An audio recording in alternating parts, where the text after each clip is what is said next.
All right. Okay. So our final talk today, I'm going to talk to you about the situation that's occurring and actually evolving in Ukraine. And I'll say I'm a little humbled by this because as each minute goes by, something new is happening there. So this talk might be outdated even before I'm done. But I wanted to get a sense of what's happening with the protests. As many of you may know, Tuesday was a particularly violent day in the protest, and then that's continued through today as well. And the most recent rumors, just as one of the students came in, said that over 100 people have been killed in the last day or so. So it's an ongoing situation.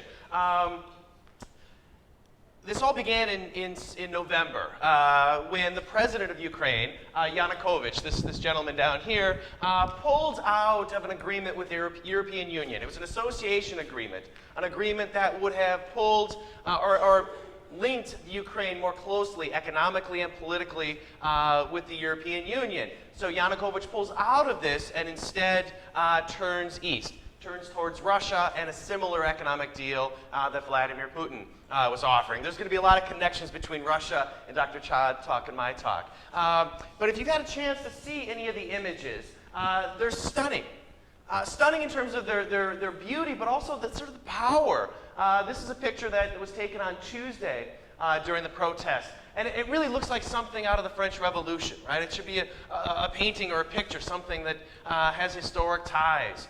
This is another, I think, just incredibly powerful picture. The riot police, the Ukrainian riot police on one side, the protesters are on the other side, and a couple Orthodox priests separating the two.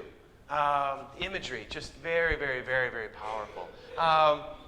Here we go. The lone piano player playing a piano painted in EU colors, right? So the symbolism is thick here. Playing John Lennon's Imagine. Again, the divide between East and West here. This is a picture from Independence Square. And for the most part, the protests have been peaceful. There have been a couple pockets of violence, and the last couple days have been particularly violent, but it has been, for the most part, a quiet and peaceful protest. But the violence has been troubling, and you see lots and lots of Molotov cocktails. Protesters are grabbing bricks, Molotov cocktails, whatever they can grab. Also tires, right? Anytime you've got a protest, you got to find a lot of tires. More tires, right? And so the protesters have around Independence Square created a zone of fire where basically these tires are burning. This one's my favorite. This captures a bit of the practical side of having a protest. So I imagine about 30 seconds before this picture was taken, this guy was looking around. Do we need one more tire? One more? Another? Okay, one more. All right, then we're done, right? And then he drops the tire. So the visuals are, again, very, very powerful. You might be asking, why Ukraine? Of all the international topics we can be looking at, what's significant about Ukraine? Why not talk about Syria? Why not talk about the Central African Republic or what's going on in Venezuela? I think the reason Ukraine is so interesting is that there are so many storylines. It really feels like a movie. I'm going to talk about a couple of them. Beginning with a bad relationship that's just getting worse, right? So the United States and Russia, again, I've stolen Dr. Chad's picture. I put a suitcase with Ukraine on it. But you get the sense here, when the Obama administration came into power, they had this big symbolic event where they brought Russia, the foreign minister from Russia, and Hillary Clinton, and they came together and they pushed a reset button. They said, things have been bad, but we're going to reset. Now, the reset button actually looked just like the button you would push to launch a nuclear attack. That was not a great idea, but we were going to try to be friends again. And what's happened is that relationship has soured, and Ukraine has essentially turned into a proxy war, where the United States is pushing for the western part of Ukraine and to pull Ukraine towards the European Union, and Vladimir Putin in Russia is trying to pull Ukraine back. Second, so there are three major opposition groups I'm going to talk about today. One of them is a nationalist group, very, very nationalist, and you can tell their flag is three fingers, very, very similar to a four-finger salute. And the Ukrainian administration has been suggesting that these are ultra-nationalist actually fascist, drawing connections back to Hitler. It's been a very, very effective tool to say, who's in this opposition? You know, these are rabid right-wing nationalists, and we shouldn't support the protesters. I know certainly some of that is propaganda pushed by the Ukrainian government and by Russia, but there is some truth to that nationalist element. And it reminds us that we should think about, just because a group is protesting an autocratic leader, that doesn't mean they believe in democracy. History is full of protest groups who want to get rid of one dictator and replace him with another. So that's something to think about as we dissect and look more deeply at the opposition group. All right, the next president of Ukraine, so once Yanukovych is eventually gone, might be a former boxing heavyweight champion.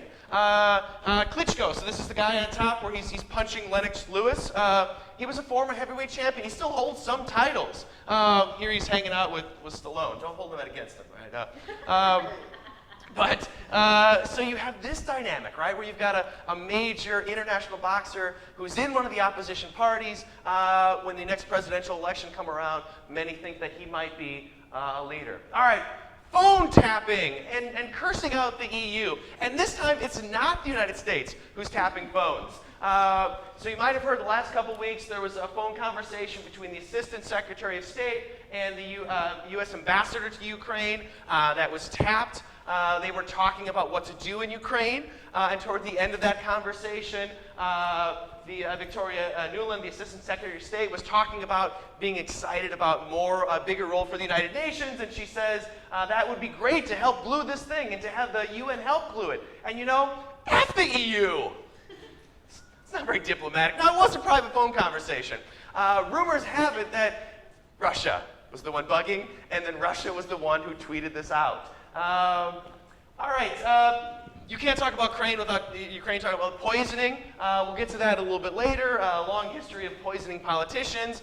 All right, topless feminist protesters, right? If you weren't interested in boxers and Cold War and all that kind of stuff, topless feminist protesters should get your attention. There's a group, a women's rights group in Ukraine called Femin. They're very active throughout throughout Europe. They're headquartered in Ukraine, pushing for women's rights. And since the protests have begun, they played a very powerful role pushing back against the president of Ukraine, Yanukovych, showing up at all sorts of protests, getting arrested. The top picture is an event that they ran, and so you see here, this is Vladimir Putin and Prime Minister of Germany, Angela Merkel. And if you want to understand the difference between Putin and Merkel, look at their reactions to a topless woman running at them, right? Merkel can't get out of the way quick enough, and Putin's eyes are bugging out of his head, right? So this is another storyline that's playing out. And again, all of this is playing out with the backdrop of the Olympics. So as we think about timelines and what's really happening here, Putin is boxed in a corner for now. He's got to play nice. He's got to be pleasant, because everybody's watching. But the Olympics will soon be over, and then Russia's role in Ukraine might fundamentally change. All right, so that's why we're at Ukraine. Let's look at a map and talk about why Ukraine's position matters a lot. So as we look at a map of Europe, you see that you've got Russia on one side and you've got Europe on the other side. You can really think about this as a tug of war. And Ukraine is in the middle. And if we step back and look at a more historical map, look at a Cold War map. This is a map of the Soviet Union. The Ukraine just goes away. Right? So when the Soviet Union was around, they were part of the Soviets. So as we think about the interest and the passion that Russia has, and the role and the way they see the Ukraine, certainly part of the former Soviet Union. So that's why this is so important. And cartoons who've looked at the situation, they're all talking about pulling something, right? So here's an example of the EU and Russia fighting over a Ukraine map. Here's another one where it's buses, right? But it's the same theme. Always Ukraine in the middle. That's the President Yanukovych being pulled. This might be the best of the bunch. Like literally, Yanukovych, the president, being pulled apart. Russia pulling one direction, the EU pulling in another direction. So there he is. There's a close-up of Yanukovych. Up until this point, Ukraine's leaders have managed to balance this pressure to both placate the pull from Russia and from the EU. Now, Yanukovych certainly looked more to the east, and he has a good relationship with Vladimir Putin. Here they're winking at each other. That's nice. But you might be saying, this guy sounds familiar. I think I know this guy. Gotta go back to the Orange Revolution in 2004 in Ukraine. So in 2004, Viktor Yanukovych, current president, was running against Viktor Yushchenko. Normal election, things were proceeding, and suddenly Yushchenko doesn't look so good, right? Very handsome, not so handsome. And so, in a campaign, this sort of people wonder about this. Turns out he's been poisoned. Dioxide poison, levels that should have killed him. It was a miracle he survived. We don't know who poisoned him, but I think you might have a guess who might have had a hand in all of this. So the election plays out, Yanukovych wins. Major voter fraud, voter intimidation. The public shows up, Independence Square's massive protest. The Orange Revolution. The orange was the color of Yanukovych's political party. Massive protest. The judiciary steps in and says, we need another election. They have another election that actually plays out fairly. Yushchenko wins. So he has a 5-year term. There's another presidential election. Yanukovych is back, this time running against Tymoshenko. This time, Yanukovych wins in 2010. Now he's learned, right? He's learned how to handle an election. After about a year or so goes by, he arrests Tymoshenko. She brings her up on charges of political corruption, sticks her in a jail, right? So the opposition leader, the big leader for the public, is in jail, still in jail today. So which leaves us with who is the nature, who is this opposition? The big three. So these are the big three leaders in opposition. One is Klitschko, the guy we talked about, former world boxing champion. His party is named the Ukraine Democratic Alliance for Reform, UDAR, which literally means punch, right? There's no subtlety here. He's been on the ground, he's been active in leading some of the protests. All right, our second guy, Ole Tannenbach. He is the leader of that ultra-nationalist party I talked about. He's been hanging out with John McCain and trying to appeal to the West, but certainly there are more nationalists. His party believes in building on the Ukrainian language and the Ukrainian identity and culture, right? So very, very nationalist. He got himself into trouble. He likes to talk about the Russian Jewish mafia that runs Ukraine. Not particularly sensitive, right? So here's our nationalist. Our third candidate is Arseniy Yatsenyuk. This is your bureaucrat. This is the guy who's been foreign minister, he's been finance minister and speaker of the parliament. He's the most experienced, also the most boring.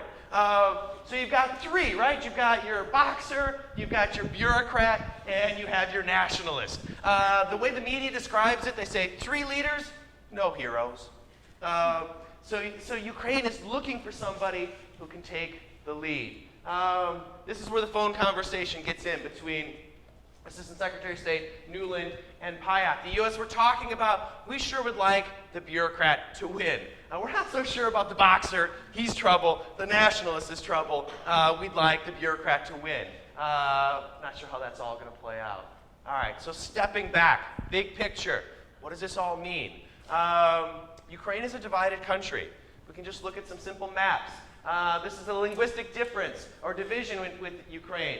The red are Russian speakers. The non-red area are the Ukrainian speakers. If you compare that to the electoral map, it's almost exactly the same, right? So we see here that language and culture is powerful. So as we move forward and start to think more about what do these protests mean, there's no consensus. So there are these protesters, right? And they do speak for a segment of the population. Those in Western Ukraine who would like to move more towards the European Union. But they only represent 40–45% of the population. East and Central Ukraine is very happy turning towards Russia. So there's no consensus on EU membership. There's no consensus on replacing Yanukovych, the current president. There's no consensus on keeping him, right? A divided country. What does that mean? Well, as we move forward, the country could split. It is possible that you see a divided Ukraine, 2 separate countries. It's also possible you see a civil war. Or it's also possible we just have prolonged violence like we've seen. Very, very problematic. And what happens is as the violence gets worse, as there's more and more violence, it emboldens the hard lines for each camp.